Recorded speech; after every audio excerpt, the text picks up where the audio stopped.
क्या आपने कभी सोचा है कि मृत्यु के बाद हमारा अस्तित्व कहाँ जाता है? ये सवाल सदियों से इंसानों के मन को मथता रहा है। कुछ मानते हैं कि आत्मा शरीर छोड़कर एक ऐसी दुनिया में चली जाती है जो जीवित इंसानों की नजरों से परे है। लेकिन क्या हो अगर कोई जीवित और मृत दोनों के मन की बातें सुन सके, उनकी भावनाओं को महसूस कर सके?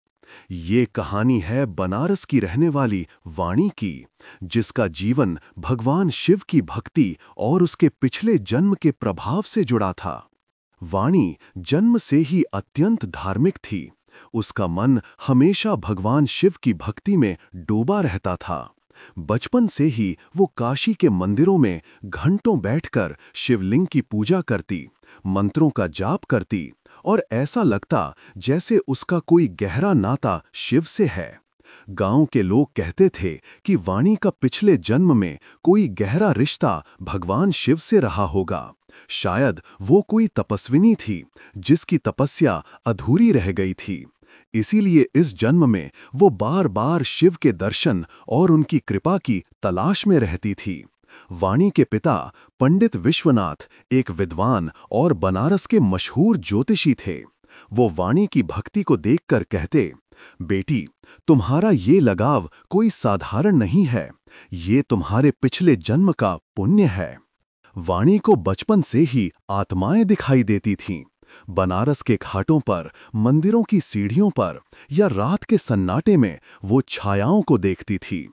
ये छायाएं कभी उसका पीछा करतीं, कभी चुपचाप उसे देखतीं, लेकिन वाणी उनसे बात नहीं कर पाती थी। वो सिर्फ उनकी मौजूदगी महसूस करती थी, जो उसे डर के साथ-साथ एक अजीब सा सुकून भी देता था। वो अपने पिता से इन अनुभवों के बारे में बताती और विश्वनाथ कहते, ये तुम्हारे पिछले जन्म का प्रभाव है बेटी। शिव तुम्हें कोई बड़ा काम सौंपना चाहते हैं।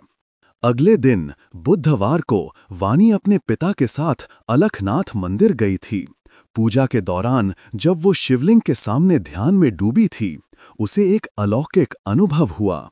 उसे लगा जैसे वो अपने शरीर से बाहर निकल गई हो।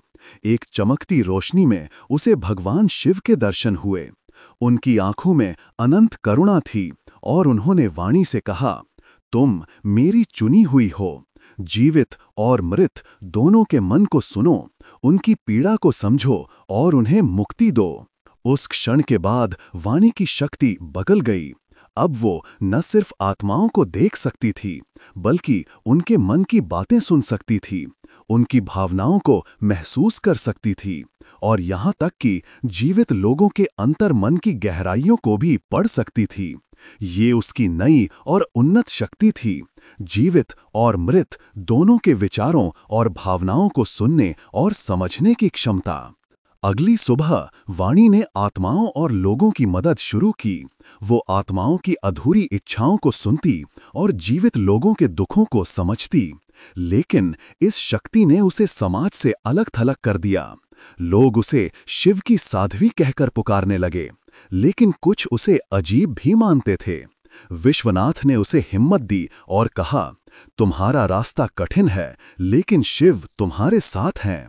वाणी ने अपने पिता की सलाह मानी और एक पुराने मंदिर में रहने लगी, जहां वो अपनी शक्ति का इस्तेमाल दूसरों की भलाई के लिए करती थी। कई साल बाद मां दुर्गा के मंदिर में वाणी की मुलाकात राधिका देवी से हुई, जो अपने बेटे रुद्र के साथ आई थी। रुद्र को देखते ही वाणी ने उसके मन की गहराइयों में एक गहरी पीड़ा महसूस की। उसे लगा कि रुद्र की जिंदगी पर कोई भारी साया मंडरा रहा है। रुद्र बनारस की मशहूर ठाकुर हवेली में रहता था, जो उनके परिवार की पुश्तैनी संपत्ति थी। ये हवेली बाहर से जितनी भव्य थी, उतने ही भयानक राज इसके भीतर छिपे थे। रुद्र कई महीनों से भयावह सपनों से परेशान था। उसे हर रात अपनी मृत बहन अनन्या दिखाई देती थी। अनन्या काले लहंगे में उसकी बगल में खड़ी होती और उसका गला घोंटने की कोशिश करती। रुद्र जब डर के मारे जागता तो वो गायब हो जाती। एक रात जब रुद्र अपने कमरे में अकेला था, उसे खिड़की के पास अनन्या की छाया दिखी।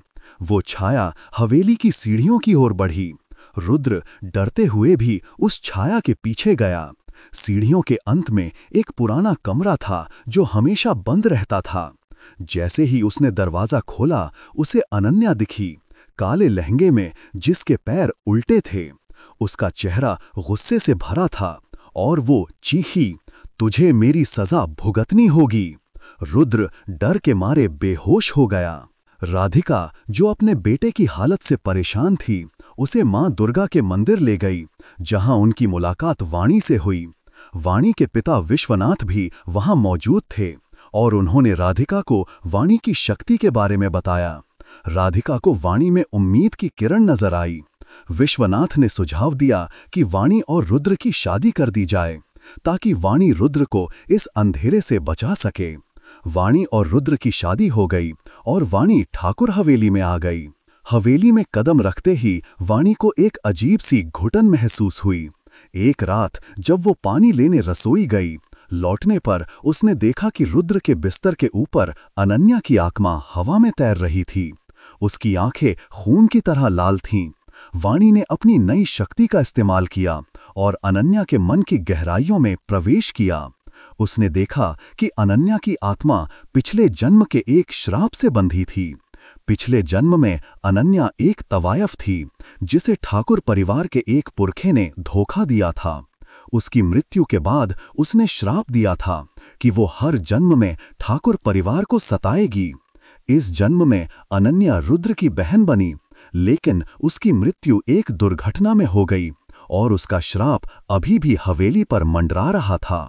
वाणी ने अनन्या से पूछा, तुम रुद्र को क्यों सता रही हो? वो निर्दोष है। अनन्या की आत्मा रोने लगी और बोली, मुझे मुक्ति चाहिए, लेकिन ये श्राप मुझे बांधे रखता है। वाणी ने फैसला किया कि वो इस श्राप को तोड़ेगी।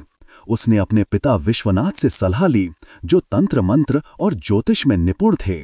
विश्वनाथ ने बताया कि श्राप को तोड़ने के लिए एक विशेष पूजा करनी होगी, जिसमें वाणी को अनन्या और अन्य आत्माओं के मन की गहराइयों में जाकर उनकी अधूरी इच्छाओं को पूरा करना होगा। ये पूजा जोखिम भरी थी, क्योंकि वाणी की शक्ति का गलत इस्तेमाल उसे आत्माओं की दुनिया में हमेशा के लिए फंसा सकता था। अमावस्या की रात को वाणी ने हवेली के सबसे पुराने हिस्से में पूजा शुरू की। उसने अनन्या और हवेली की अन्य आत्माओं को बुलाया। हवेली की हवा भारी हो गई और चारों तरफ भयानक आवाजें गूंजने लगीं। वाणी ने अपनी शक्ति का इस्तेमाल कर एक एक आत्मा के मन में प्रवेश किया।